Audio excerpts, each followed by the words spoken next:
What's up, guys? Welcome back to Digital Dive-In. It's me, Monkey. Yo, what's up? It's Julian, aka Same Prodigy. I am back with Call of Duty's Attack on the Undead season, and Julian is probably playing Killing Floor 2. Yes. Today we're going to be doing a recap of Monday's conferences, which were Square Enix, Ubisoft, and Sony. There's a lot that they went through, but we're just going to talk about what we thought was the best ones, and then we'll run through everything that they released during their press conferences.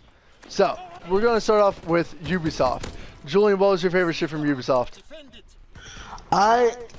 It was hard to say because Ubisoft had a lot of good games. You know, I think I'll have to say like Division 2. I think Division 2 and Assassin's Creed are probably the biggest takeaways for me personally.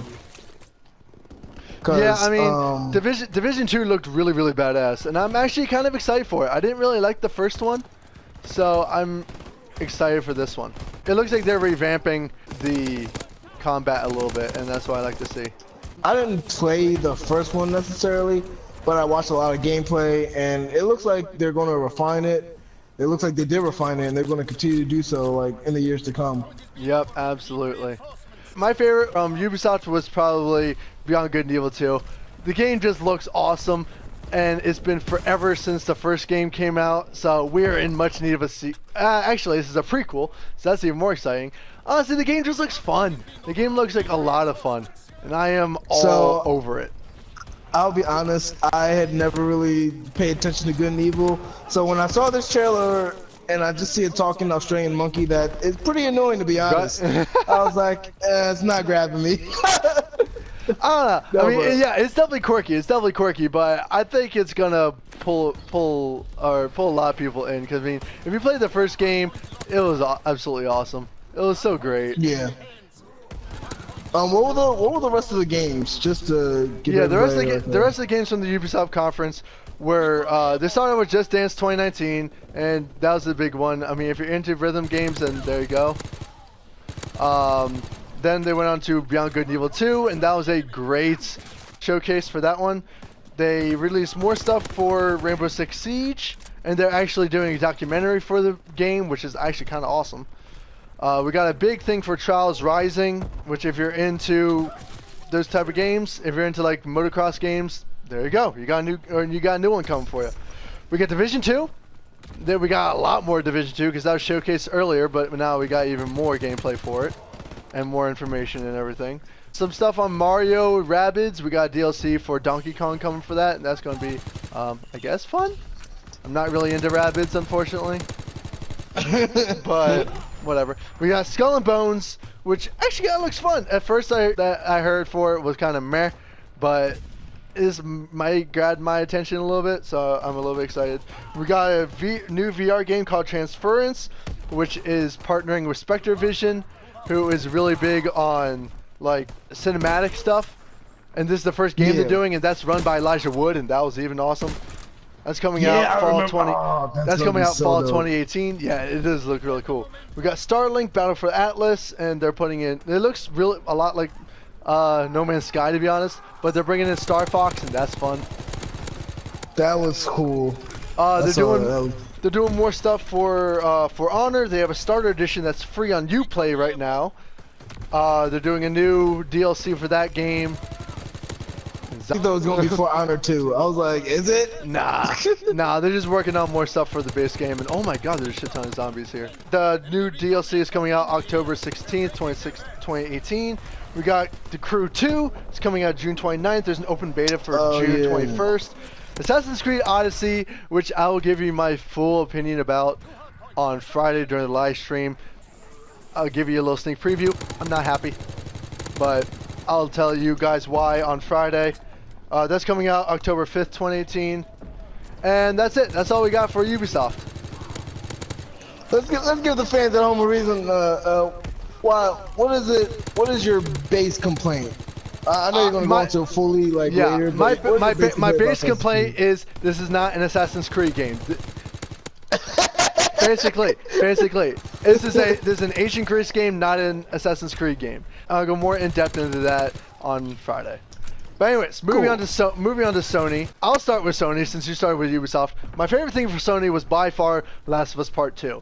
I think it's going to be emotional as fuck. I think it's going to be insane. I think it's going to be brutal. We got a lesbian Ellie, which I absolutely love. I think that's totally fitting. And Ellie. Personally, I don't think they're trying to make it fit into like an agenda. I think it just works, honestly. Like, it makes sense. No, I mean, I agree. Like, she had that DLC in the first one with right? her friend from when they were younger, and that looked a little, you know, suspect. So, yeah, exactly. Got a little emotional there, so. I could definitely see it. Yeah, so I'm up for it. I know a lot of people are gonna call like SWJ on this shit and say the left is ruining video games, but no, they're not. This is just, it makes sense, honestly. If you know, like, it was kind of hinted on, like you said, in the DLC, so it just makes sense in this case. Damn it. Yeah, and I mean, I think I'ma just go and stand out and say, just mention like Ghost of Tsushima, because I mean, nobody knew anything about the game, and it looks goddamn gorgeous. I'm sitting there watching them walk through. I'm like, goddamn, it looks like I'll be pretty much living a live action anime. Like, it basically. Oh my god, it looks freaking amazing. So I am definitely interested to see that. Also, dude, Spider-Man. I don't even. Oh yeah, of course. I'm not even a Spider-Man fan. Yo, Spider-Man. I am so hyped for that game. Oh my god. I'm like fuck Tom Holland right now. Like, another story. But no, the game looks also like. I haven't gotten a Spider-Man game since like Web of Shadows. That was the last like really when I was into. And I mean, I'll be honest. Like, some of the later ones didn't really interest me. Like, you know, playing with 29.99 Spider-Man and like. You know, all those other, like, when they did the Spideyverse games, you know what I mean? They didn't really, like, catch my attention, but this one looks amazing, definitely. Yeah. And you got Mr. Negative. Oh my god, yeah. And Sinister 6 is coming in. Oh my god. I want to know who was at the end of that trailer, though. It's Doc Ock. I'm pretty sure it's Doc Ock. I'm pretty sure it's Doc Ock. I have a feeling. Some people were, like, hypothesizing, like, fucking Green Goblin or I was thinking that too, like, but Hobgoblin. Nah, I think it's gonna be Doc Ock. If it's Sinister 6, it's gonna be Doc Ock. Yeah, but anyways, yeah, I agree. Why don't you run through all the things that were shown at the Sony conference? So at the Sony conference, they did Ghost of Tsushima, which was amazing. They started off with Last of Us 2. I'll even say like the banjo playing was good. Like, I don't know what it was this E3. Like, everybody had like weird musical openings, but like Last of Us was the one where it's just like, dude, like, it was great. It was beautiful. So yeah, Last of Us 2. They touched on Death Stranding. So far, we know it's going to be a seemingly open world exploration game. Didn't really see too much combat, but I feel like it's. I'm intrigued. I am very intrigued. It might be like a Last of Us survival kind of thing. So I'm definitely intrigued to see where they go with it. I also just want to put that out there in case anybody didn't know. They decided to release Black Ops 3 for free for a limited time only right now. Yep. So if you guys didn't know, go ahead and download it on PSN. I'm downloading it right now. It's taking 7 hours, but hopefully it'll be worth it. Yeah, absolutely. And what was the other big one? Oh yes, of course, Resident Evil 2. I honestly thought it was gonna be Resident Evil 7, and then I was like, yo, it looked amazing. Did I miss anything? Did I miss a couple things? We got Trevor Saves the Universe, which is from Squanch Games, co-director of Rick and Morty, which I'm just gonna say this. I'm all for anything but from Rick and Morty. We got more in Kingdom Hearts 3. We got Neo 2, which looks very interesting. And then I forgot about that one. And then we have a new PSVR game called Deracine. It's French. I don't know how to pronounce it, but it looks interesting. Yeah. It looks very interesting. It does, but it sucks because I'm never getting PSVR. And I'm just going to quickly run through the Square Enix conference because there wasn't a lot. Honestly, there wasn't a lot new. But what they had was we got more look into Shadow of the Tomb Raider.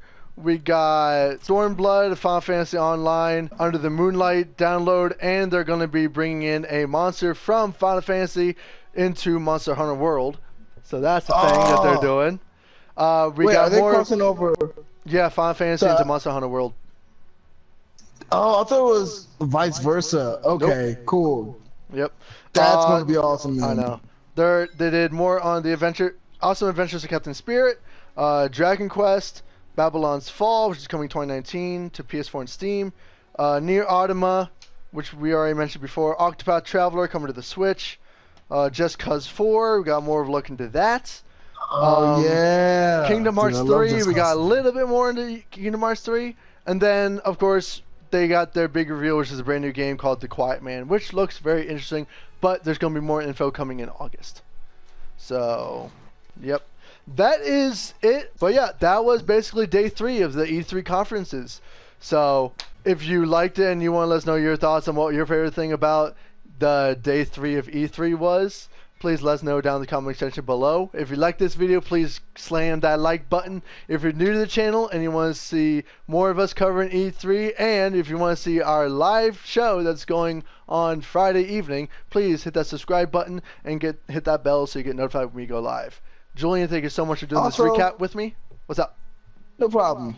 Oh no, I was just gonna say. Also, I would actually like to know what were your disappointments, like not yours, but the fans, like people at home, like say, like if anybody was disappointed in E3, like say why in the comment section. Let us know. Let us know your thoughts, good or bad. All right, Julian, thank you so much for coming on today. No problem, man. Thanks for having me, Pat. Yep, guys. Oh, monkey. Guys, stay excellent. I'll see you guys in the next dive in.